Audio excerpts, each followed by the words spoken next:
So you guys are all going to be fleeters for the day because I'm going to teach you how to do a proper fishing cast. The first people to invent various strategies and methods to catch fish were the Egyptians, which was about 40,000 years ago, as well as the First Nations and Inuit who were already fishing with nets, hooks, and long lines, as well as spears and traps to catch species ranging from shrimp to whales. And eventually, the sport of fishing became popular around the world after the Egyptians, the Dutch, followed by India, which then quickly spread to the southern parts of Europe. And eventually, later on, a vast amount of cod developed on the east coast of North America, and fishing industries spread across the country.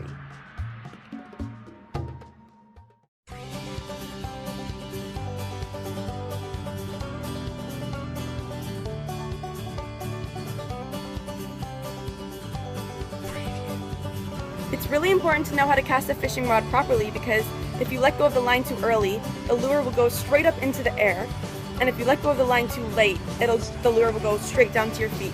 So it's kind of for the safety and protection of others around you and as well as yourself.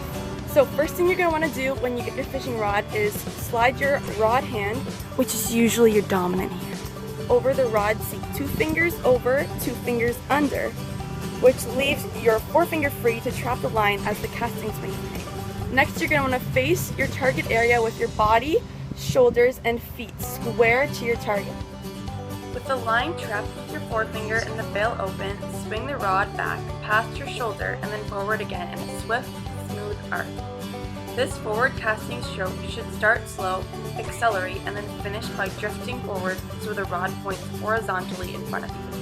During the cast, the other hand holds the butt down and in front of your body, acting as a pivot point, while the real hand swings and pushes the rod through the casting arc.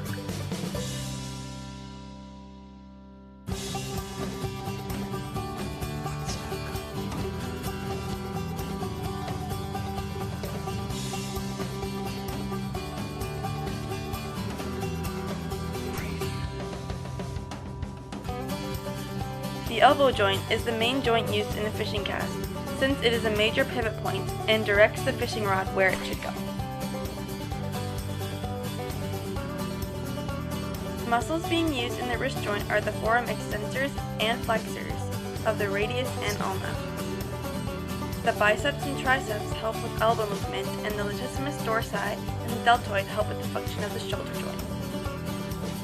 At the elbow joint, our agonist, the triceps, have an origin at the scapula and humerus and an insertion at the ulna, whereas our antagonist, the biceps, have an origin at the scapula and insertion at the posterior of the radius.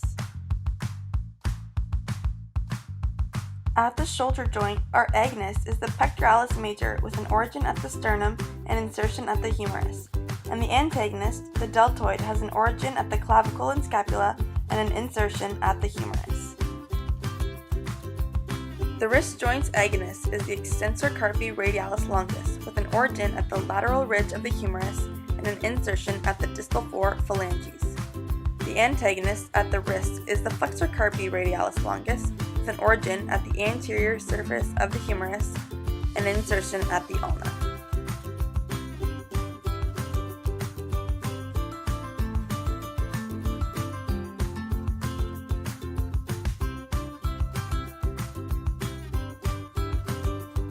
For your practice plan, a great thing for beginners to start with is by using a practice plug, which you put on the end of your line. It's kind of like a little weight.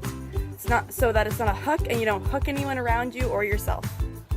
The first drill that you're going to want to start practicing is your accuracy. A really great place to practice your fishing cast is down by any rivers or lakes that you're near, preferably not in your backyard, which is where I am right now. If you're not around any lakes or rivers, then just set up hula hoops or targets in your yard in the grass and just start casting your fishing reel with your little weight on it, and that'll just be great practice for your accuracy when you actually get out on the water.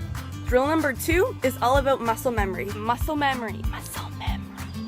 If you practice an activity enough times, it'll just become second nature to you. Your muscles store the after movement in their muscle fibers and will just naturally be able to remember what things you do when you cast right away, and you won't even have to think about it anymore, which is pretty sweet.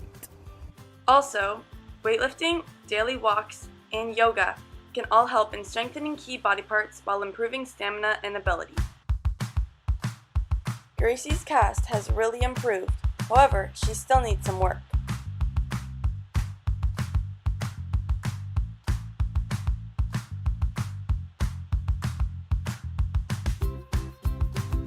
Compared to her dad's cast, she is stepping into her cast, which is not necessary since the line will go very far when just standing still. Also, her shoulders change direction and don't stay square to her target area.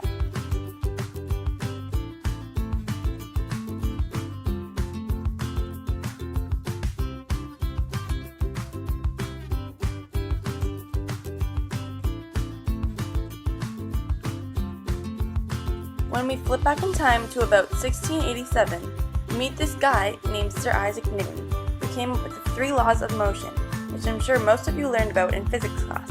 And from this point, these laws were just the beginning building block for explaining different types of motion acting on the body.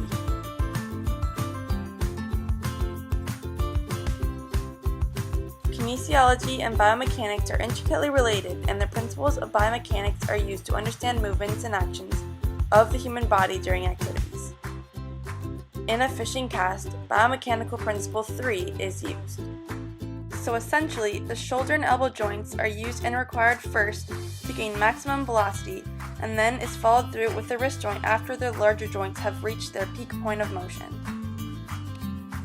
Biomechanical principle number 7 is also used during a cast. This principle explains that once the object, in this case the lure at the end of the line, is airborne, it will continue to travel at a constant speed in the air until hitting the water. This will give a good perspective on accuracy and as well as distance.